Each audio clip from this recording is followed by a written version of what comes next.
Hi, my name is Marc Rosenberg. I am a past president of ISPI. I was president in 1990. I'm a management consultant in e-learning and knowledge management. I spent many years working in the corporate sector for AT&T, and before that I was a university professor. I've been around about 30 years now, which is a long time in our business, as most of you know. I got involved in HPT when I was actually looking to change jobs from the university to the corporate world, and believe it or not, I found my job connection to AT&T through the Chicago chapter of ISPI. And because that was how I got my entree into AT&T, I got involved in the Chicago chapter, and through the Chicago chapter I got involved in ISPI and served on the board, became president, and have been involved ever since. My greatest HPT influence was clearly Tom Gilbert. I thought his book, Human Competence, was extraordinary. But more importantly, I went and introduced myself to Tom at an ISPI conference in Detroit. And I said to Tom, you know, I'm in awe of you. Your work has really influenced me. I'd like to talk to you about it. And Tom responded. He says, you know, I know where there's a great party, where there's lots of liquor and food. Let's go. And I knew that I had found my mentor, because we had a great time that night. Interesting application of HPT that I was involved in. Early in the 90s, when performance support was just getting started at AT&T, we built a product called the Training Test Consultant. It's not really relevant, you know, what that did. It was a performance support tool for helping instructional designers write tests. But the idea behind it was, instead of developing training, it was a knowledge base of information, a decision tree for making decisions about testing, and some other applications that were all integrated.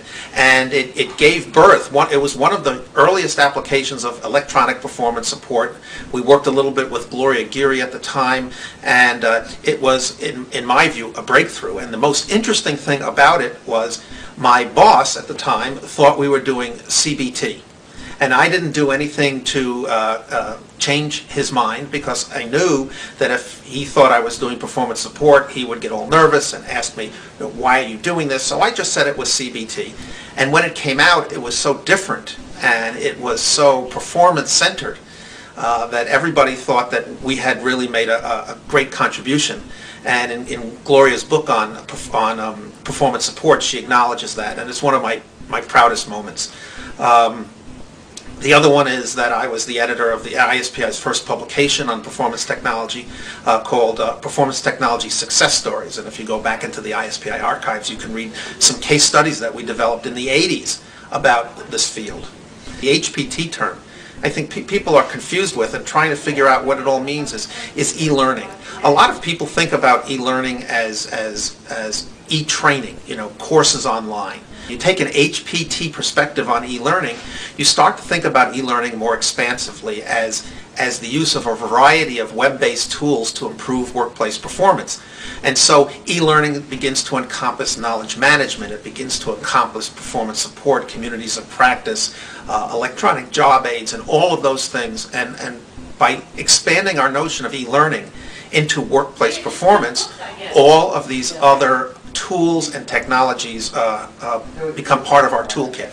And that is really the value add that we who began our world in training and work in e-learning can do, is to take a more expansive look at what we do.